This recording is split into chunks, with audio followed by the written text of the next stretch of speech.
Primeira carta de Pedro, capítulo 2, nós vamos ler do verso 9 ao verso 17, que diz assim: Vocês, porém, são geração eleita, sacerdócio real, nação santa, povo exclusivo de Deus, para anunciar as grandezas daquele que os chamou das trevas para a sua maravilhosa luz.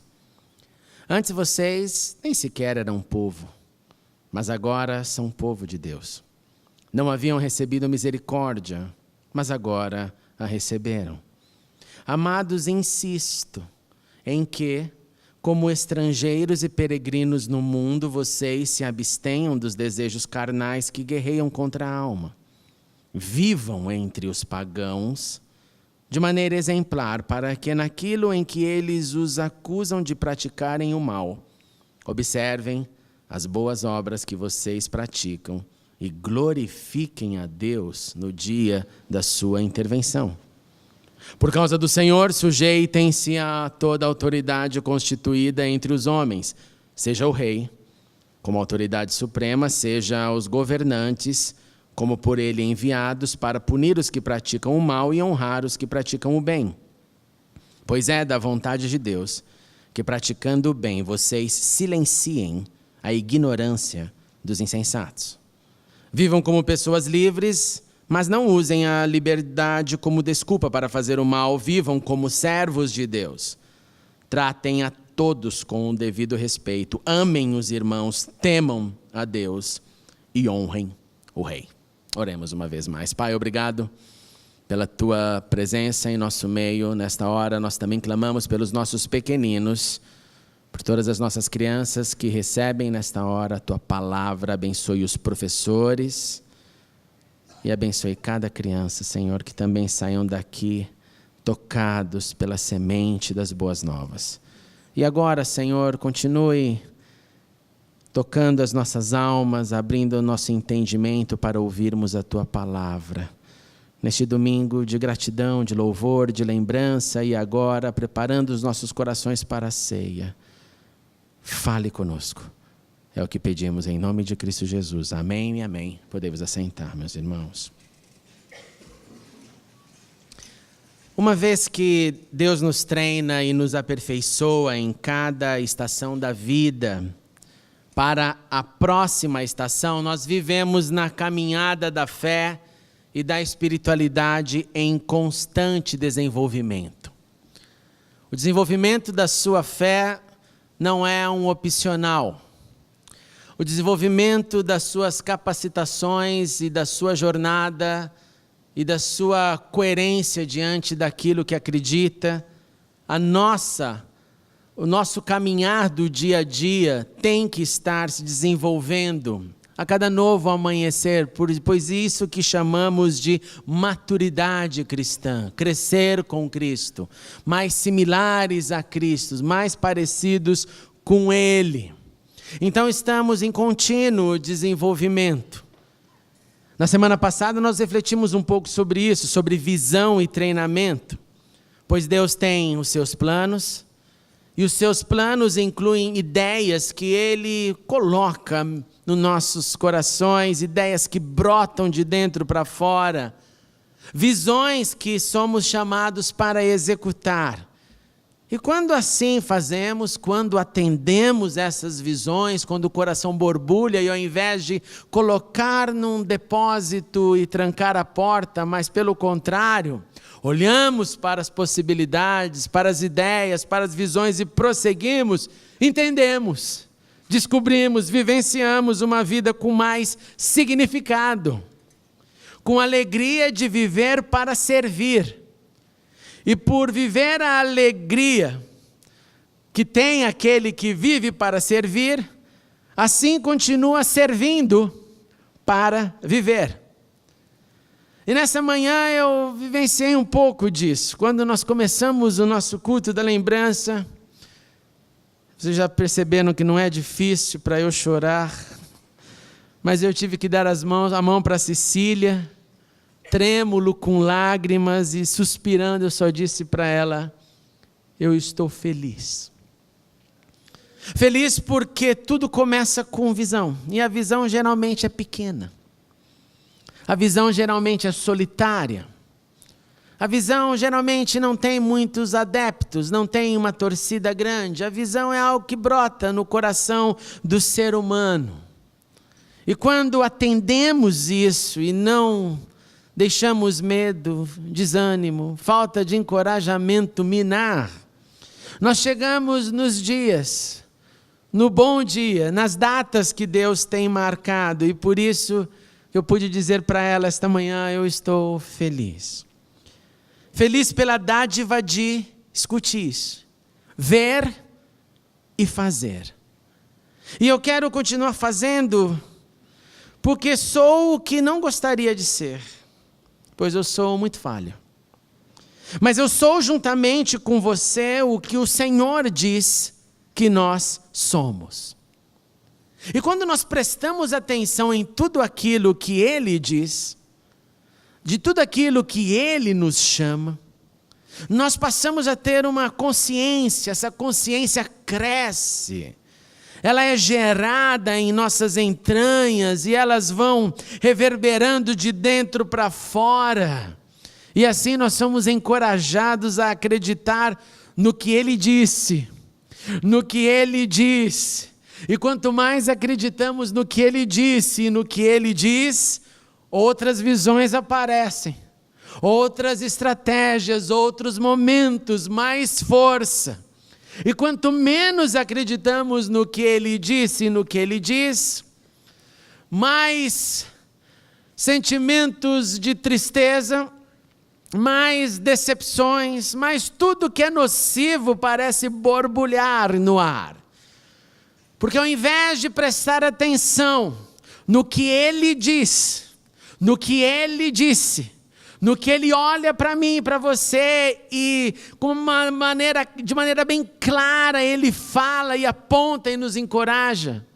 Se não ouvirmos esta voz, nós simplesmente nos renderemos a uma mesmice, para não dizer uma média, ou melhor dizendo, uma mediocridade de vida cristã, que é a antítese daquele que deu o Filho para morrer por nós. E isso, quando é manifestado num universo de justificativas.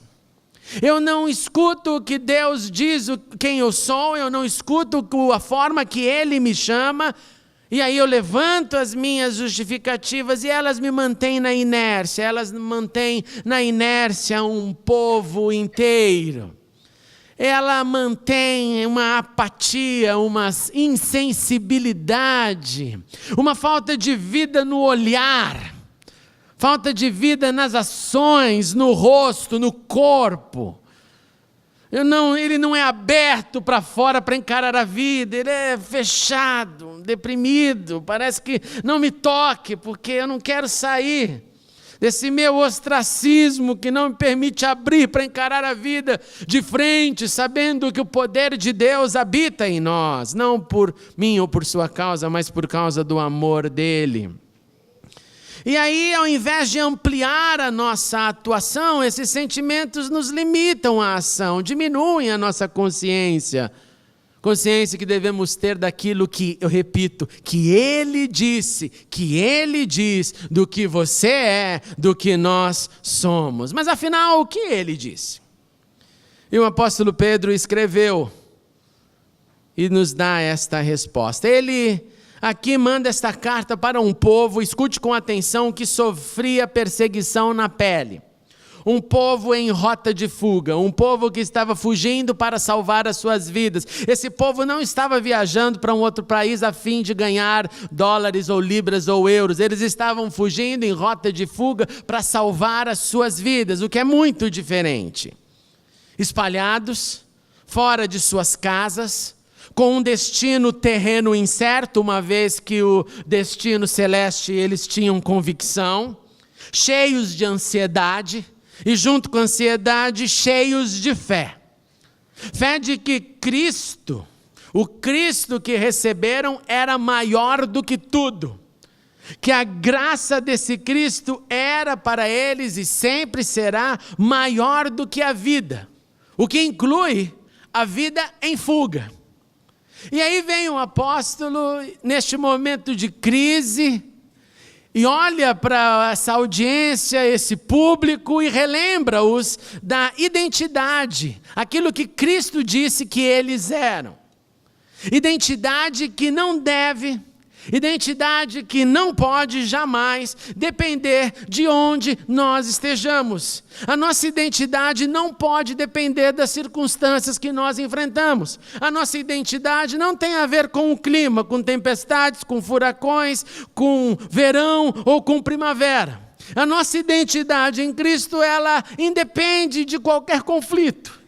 Ela simplesmente é a manifestação daquilo que Deus disse que sou, daquilo que Deus disse que somos. E firmes nesta palavra nós devemos prosseguir, independente da estação, mesmo em rota de fuga, perseguidos. Pedro os lembrou e nos lembra nesta noite.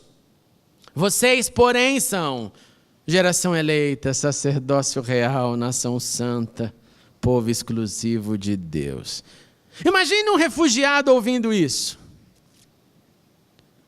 Eu troquei uma mensagem com o Abner, o pastor Abner, que nós oramos aqui a semana passada, e está lá no Líbano neste exato momento, e eu relembro a igreja que continue orando por ele, por toda a equipe que está servindo neste momento refugiados com atendimento psicológico, médico e outros serviços. Você imagine chegando para esse público e dizendo para eles: você é refugiado, fugiu, perdeu tudo, degolaram seu filho, o Estado Islâmico, e você é sacerdócio real. Você é nação santa. Imagine alguém que perdeu tudo, ou quase tudo, por sua vontade e por seu desejo e convicção de ver a Cristo como Senhor e escutar a leitura dessa carta. Perdemos as nossas casas, estamos fugindo, mas somos sacerdócio real. E a pergunta que deve ter brotado no coração deles e que continua a brotar é: geração eleita para quê? Para receber um título e sofrer por ele? Sacerdotes de uma nova ordem, onde não há o momento, o ritual solene de venham os sacerdotes, vamos apresentar ao povo. Não, sacerdotes anônimos, em rota de fuga, como disse. Nação santa, santos que são assassinados, santos que perdem suas casas, santos que sofrem perseguição, ou povo exclusivo de Deus. Nessa hora eu creio que os que tinham entendimento daquilo que Deus fez lá, os hebreus, ficavam se perguntando: poxa, antes o povo exclusivo era só Israel. Entendíamos aquelas histórias, mas agora Pedro está nos chamando de povo exclusivo de Deus. Está nos chamando de um Israel de Deus, que não veio porque é filho direto de Abraão, mas veio por convicção de Cristo. Um povo exclusivo de um único Deus. E esse Deus não permitia que o seu povo tivesse outros deuses. Era povo exclusivo. E aí eu pergunto novamente: como é escutar todas essas propostas, essas declarações, esses títulos? É isso que você tem, é isso que você recebeu. E olhar para o seu status e não perceber nenhum glamour. Nem mesmo aquele que permite alguém entrar na sua casa, fechar a porta, dormir no seu quarto e dizer: essa aqui é minha cama e eu vou passar a noite. E este povo, ele não ganha só o que você é, o que nós devemos ser, mas ele possui também uma finalidade. E assim como a nossa identidade não depende das circunstâncias, a finalidade, o fim que devemos viver também não depende de nenhuma circunstância. E qual é essa finalidade? E Pedro responde: o anúncio, a proclamação das grandezas, dos feitos, daquele que nos chamou das trevas para a luz, em rota de fuga, em rota de liberdade, Pois se somos o que ele diz que somos, nós devemos viver nesta consciência. E nós proclamamos esta bondade sem violência. Aí você pode pensar, mas não, nós não devemos ser violentos. Mas é tão comum hoje a violência das palavras. A necessidade, às vezes, de querer defender a Deus, que mais separa do que aproxima. E eu fico doido da vida, que defesa infernal é essa? Que tem que convencer, que tem que fazer o cidadão, olha, vai lá, declara Jesus como teu Senhor. É quase coloca goela abaixo, é um fast food do Evangelho. Sendo que Deus, sendo que a sua palavra olha para nós e diz, olha, proclame o que Ele faz. Proclame o que Ele fez. Ele é capaz de tocar corações. Ele é capaz de minar corações, como o pastor Eliseu orou hoje. Ele é capaz de continuar ministrando. A finalidade deste povo é proclamar as grandezas. É proclamar o que Ele é, o que Ele fez e o que Ele faz. Pois antes, Ele continua, vocês nem sequer eram povo.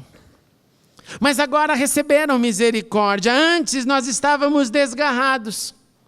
Cada um no seu mundo, olhando para as próprias necessidades, ou mesmo aqueles com uma consciência ainda maior, lutando por suas causas, lutando por aquilo que acreditavam. Mas agora não é mais a sua causa.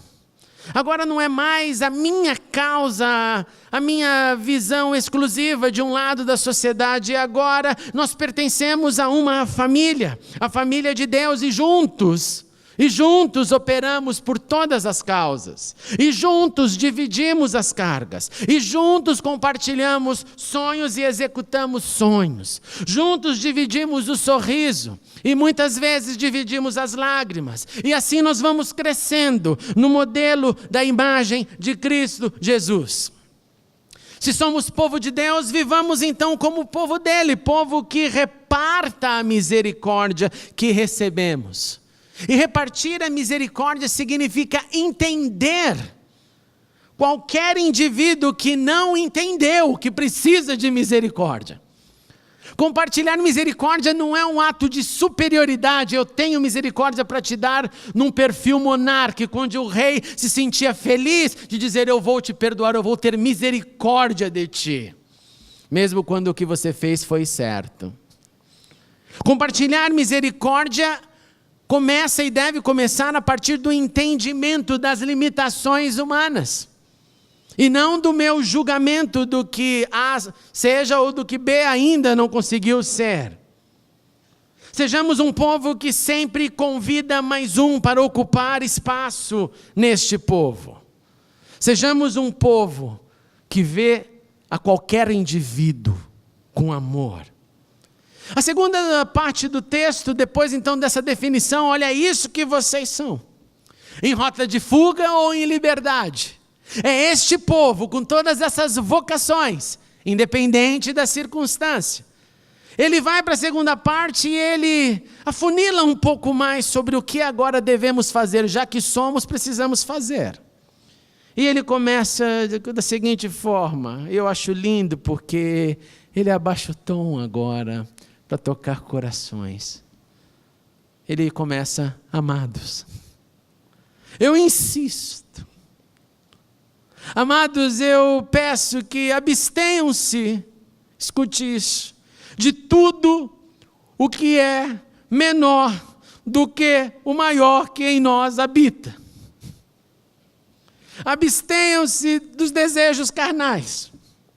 Abstenham-se daquilo que não é tão forte como Cristo, apesar de ser bem forte. E nós sabemos disso, a nossa carne é terrível. Em Cristo nós temos os padrões de conduta. Em Cristo nós temos os exemplos. E eles são tenebrosos às vezes, de tão claros que são, de tão diretos. Em Cristo nós temos um caminho, em Cristo nós temos as respostas certas para todas as horas. Ele é o maior que em nós habita, portanto, que o menor, apesar de forte, a nossa carne, que ela não nos vença. E ele continua descendo para outros níveis, quando ele diz: vivam entre os pagãos. Você não tem noção quanto eu gosto deste verso. Gosto desse verso porque já discuti demais com aqueles que preferem dizer que não, caso A deixa para lá, caso B deixa para lá, caso C é melhor outro momento.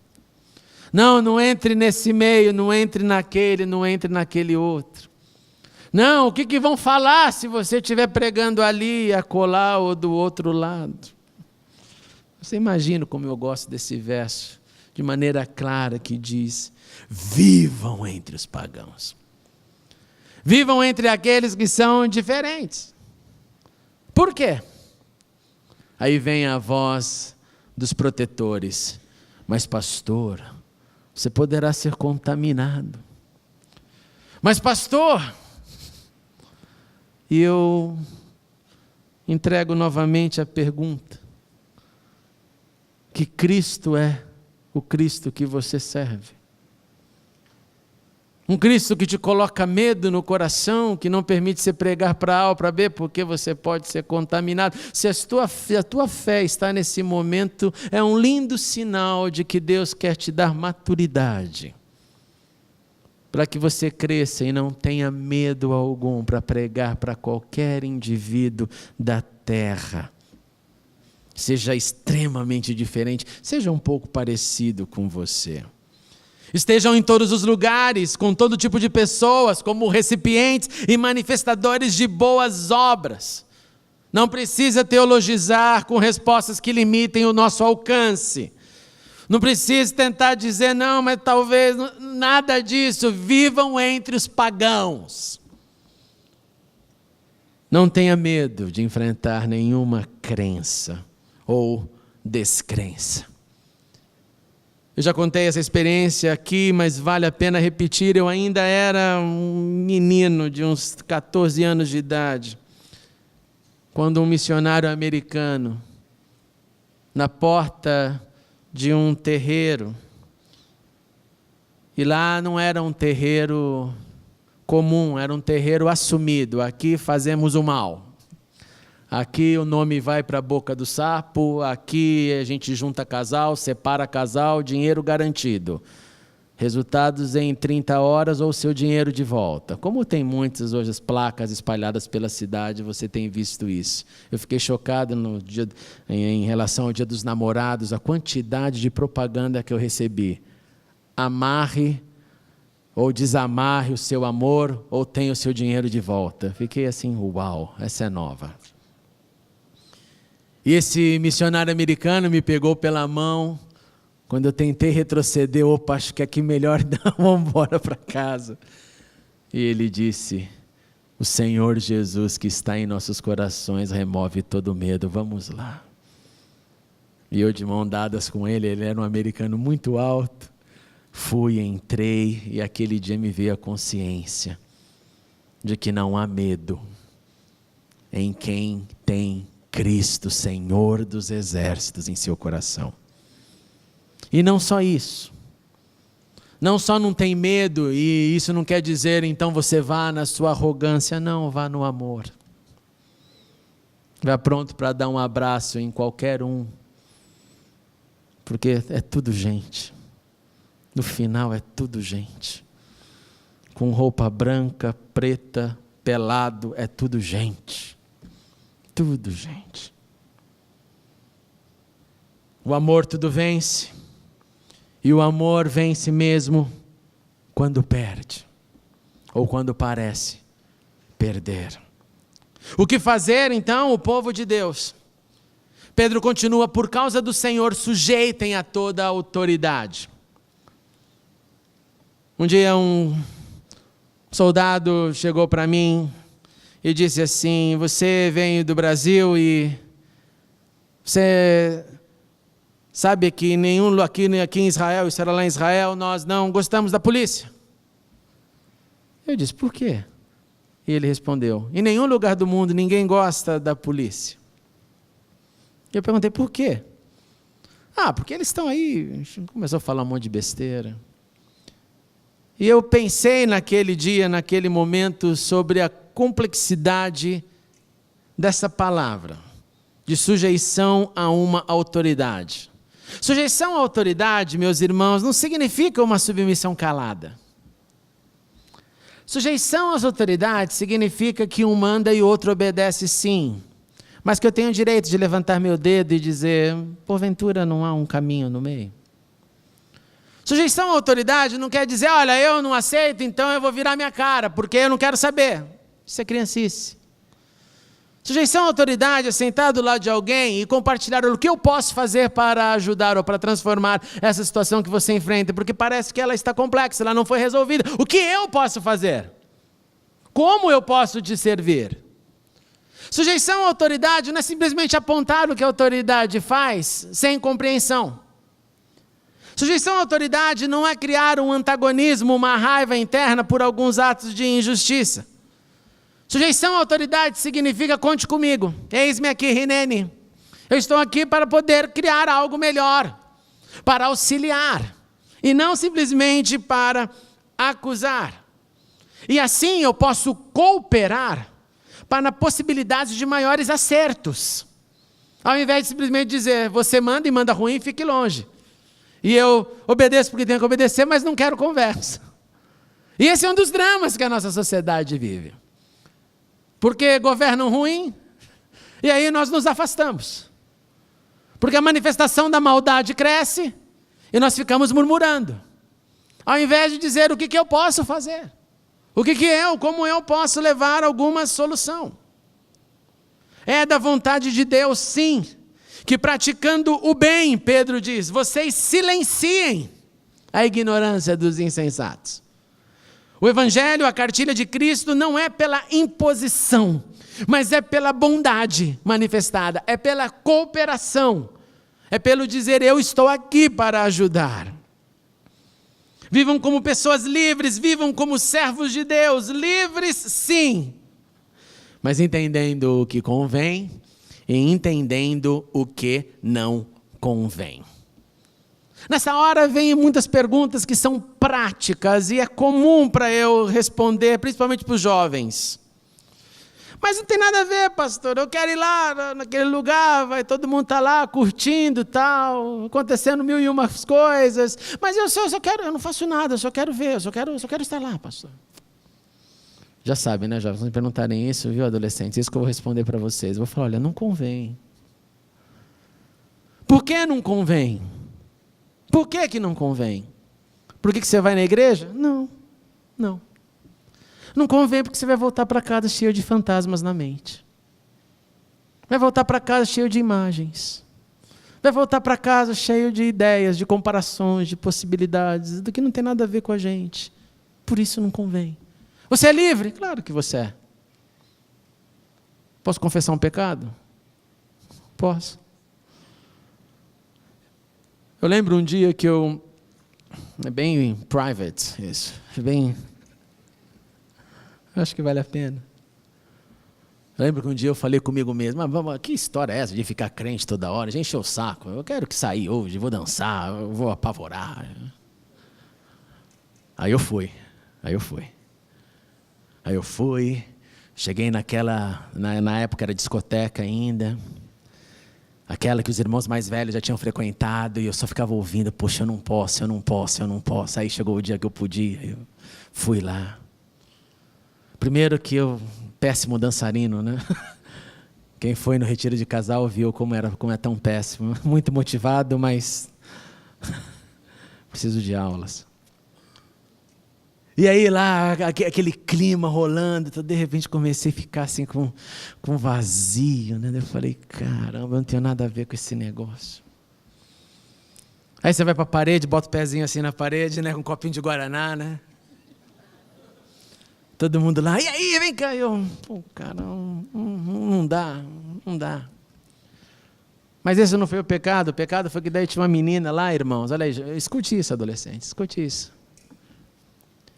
Tinha uma menina, a menina apareceu, eu ali com o copinho na mão, pezinho na parede. papo vai, papo vem. Fiquei com ela, Paula. Me deu uma angústia. Eu voltei para casa, desesperado. Falei, meu Deus, dormi logo. No dia seguinte, o telefone toca, ela era... André, estamos juntos.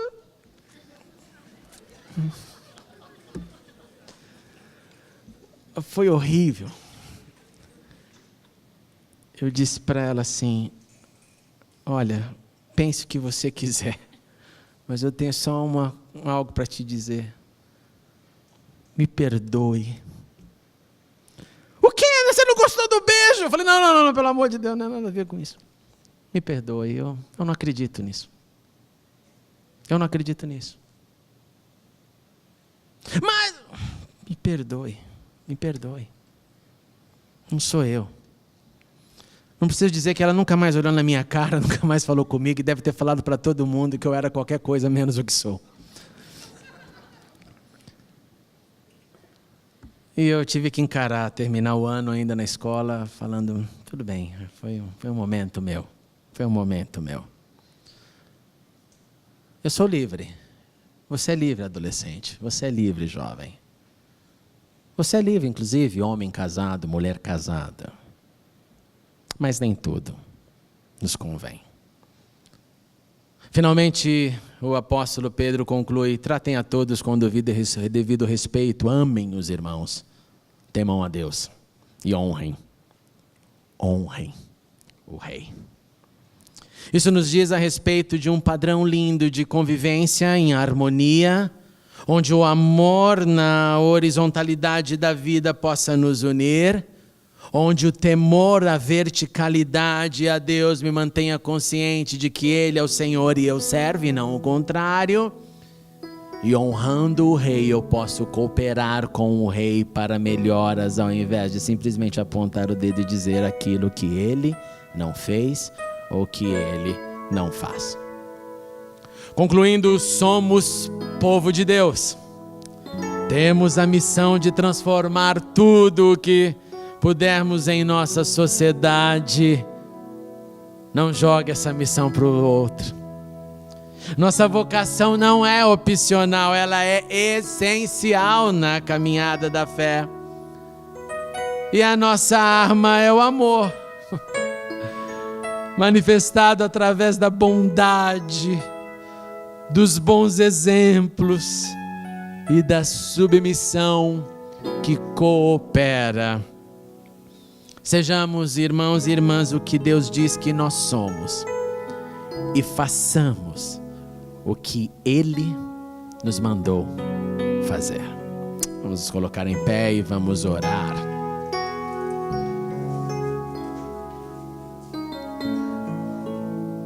Sim, Senhor Jesus, obrigado porque o Senhor consegue ver aquilo que nós não enxergamos. O Senhor consegue ver sacerdotes, raça eleita, povo exclusivo, nação santa. E quando olhamos para o espelho, nós não enxergamos tudo isso. Mas o Senhor, com sua bondade e amor, o Senhor que vê além,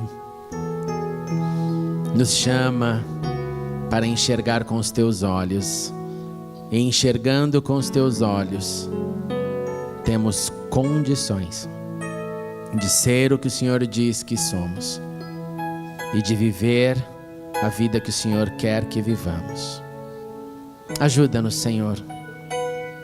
Ajuda principalmente naqueles momentos e naquelas circunstâncias da adversidade, quando a nossa identidade tende a cair. Fortaleça cada um de nós, segure pelas nossas mãos, levante-nos, para que continuemos com a consciência de que somos o teu povo. E ajuda-nos a viver a finalidade que o Senhor deixou para este povo vivenciar.